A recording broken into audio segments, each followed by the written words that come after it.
কোনো এক হুজুর বলেছে নির্বাচন জিহাদ নয়, তাই আমাদের এলাকায় এ নিয়ে ধোঁয়াশা তৈরি হয়েছে। দয়া করে আপনি কিছু বলেন, বিশেষ অনুরোধ। ভাই বললে, আমি বললেও সমস্যা, না বললেও সমস্যা। একটা জিনিস আমি আপনাদেরকে বলি, মূল কথা শুনেন, গণতন্ত্র হারাম। গণতন্ত্র, সবাই বলেন গণতন্ত্র। অন্তত যারা কোরআন সুন্নাহ সামান্য পরিমাণে পড়েছে, এমন কোনো আলেম জীবনেও গণতন্ত্রকে হালাল বলতে পারে না। গণতন্ত্র হারাম, এতে কোনো সন্দেহ নাই। বাকি হলো নির্বাচনের বিষয়। গণতন্ত্র হারাম, নির্বাচনের বিষয় আকাবিরে দেওবন্দের আমি সকল ফতোয়া ঘেটেছি। দারুম দেওবন্দের ফতোয়া, এটা নিয়ে আমার আলোচনা আছে, আমি ওইদিকে যাচ্ছি না। তো আমরা পৃথিবীতে খিলাফত প্রতিষ্ঠা করব অবশ্যই, এতে কোনো সন্দেহ নাই। খিলাফত প্রতিষ্ঠার মৌলিক দুইটা পথ আছে। একটা পদ্ধতি হলো কিতাল, আরেকটা পদ্ধতি হলো দাওয়াত। একটা পদ্ধতি হলো কিতাল, মানে সশস্ত্র বিপ্লব সংগ্রাম, আর আরেকটা পদ্ধতি হলো দাওয়াত। দাওয়াত দিবেন আপনি। তো আপনি যদি যেমন মনে করেন বাংলাদেশে এখন গণতান্ত্রিক রাষ্ট্র, এটা সবাই বলে, আপনি বাংলাদেশে ইসলামী হুকুমত প্রতিষ্ঠা করতে চাচ্ছেন, পদ্ধতি দুইটা, হয় কিতাল করবেন, জিহাদ করবেন, নচেত আপনি কি দাওয়াত দিবেন। এখন আপনি যদি কিতাল করতে চান, যুদ্ধ করতে চান, ওয়েলকাম। কার সাথে করবেন? আওয়ামী লীগের সাথে, বিএনপির সাথে। তাহলে আপনি আগে ফতোয়া দেন আওয়ামী লীগের এরা কাফের, বিএনপির এরা কাফের। তো আপনি আওয়ামী লীগ বিএনপিকে তাকফির না করে খালি আলেমদেরকে তাকফির করেন কেন? নির্বাচন তো খালি আলেমরা করে না, আওয়ামী লীগরা করে না, বিএনপি করে না। তো আপনি আগে বলেন, আপনি তো মূল জিহাদ হবে তো আওয়ামী লীগের সাথে, বিএনপির সাথে। আপনি ফতোয়া দেন যে শেখ হাসিনা কাফের, আপনি ফতোয়া দেন খালেদা জিয়া কাফের, আপনি ফতোয়া দেন ওবায়দুল কাদের তার কাফের। তারপরে দিন দেখেন বাংলাদেশ থাকতে পারেন কিনা। তো এই কথায় সবাই একমত যে বাংলাদেশ এখন আপনি কিতাল করতে পারবেন না, কারণ কিতাল করতে হলে আপনার আমির লাগবে, এক নম্বর। আমাদের কোনো আমির নাই। দুই নম্বর, কিতাল করতে হলে আপনার সামর্থ্য লাগবে। আমাদের সামর্থ্য আছে? আমাদের কার কি আছে? আমরা তো মনে করেন নারায়ে তাকবীর, মাধবদী মুড়ে সবাই চলে যাব, পুরা একদিনে ইসলাম কায়েম করে ফেলবো। যখন পুলিশ 10টা টিয়ার সেল মারবে, পরের 1 মাস আর কাউকে কোনো খবর পাওয়া যাবে না। তো যারা এই কথাগুলো বলেন, আমি গত পরশু মুহতারাম এনায়েতুল আব্বাসী হাফিজুল্লাহ তার বক্তব্য শুনে তিনি ওই কথা বলেছেন যে বাংলাদেশে এখন আপনি চাইলেই কিতাল করতে পারবেন না। বাংলাদেশে এখন আপনি কি করবেন? দাওয়াত দিবেন।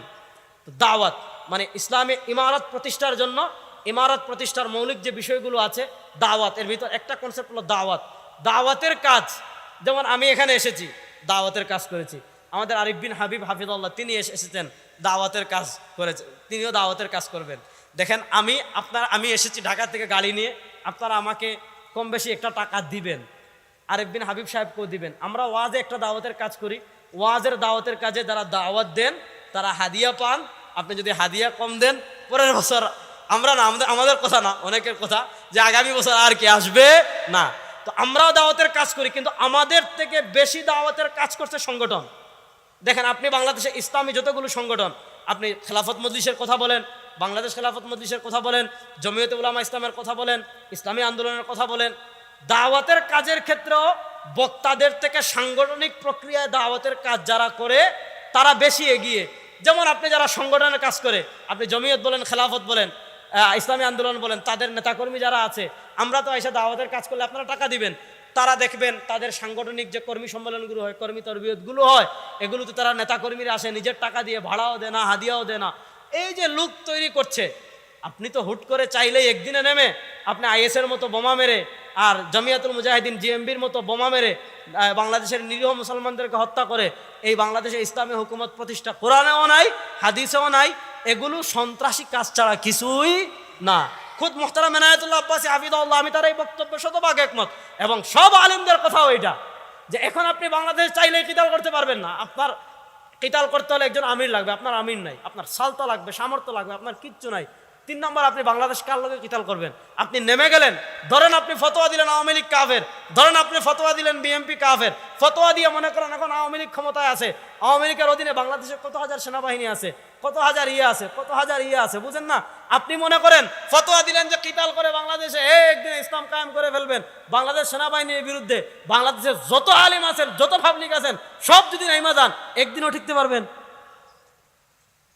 এজন্য শুধু আবেগ দিলে হবে না, আপনি ফিক বুঝতে হবে। আল্লাহ রাব্বুল আলামিন এজন্য দাওয়াতের কাজ ব্যাপক আকার ধারণ করতে হবে। আমি যে কথাগুলো বলি সব জায়গায় বলি, আমাদের জনপ্রশাসন যারা আছে, আইন বিভাগে যারা আছে তাদের সবার কাছে ইসলামের সৌন্দর্যের মেসেজগুলো আমাদের তুলে দিতে হবে। এগুলো হলো আমার মৌলিক কথা। এই কথাগুলোর ভিতর কোনো ইখতিলাফ নাই, ইখতিলাফে যাওয়ার দরকার নাই। দাওয়াতের কাজ সবাই ব্যাপকভাবে করেন। ইন আসাবতু ফামিনাল্লাহ ওয়া ইন আখতাতু ফামিন্নী ওয়া মিনাশ শাইতান।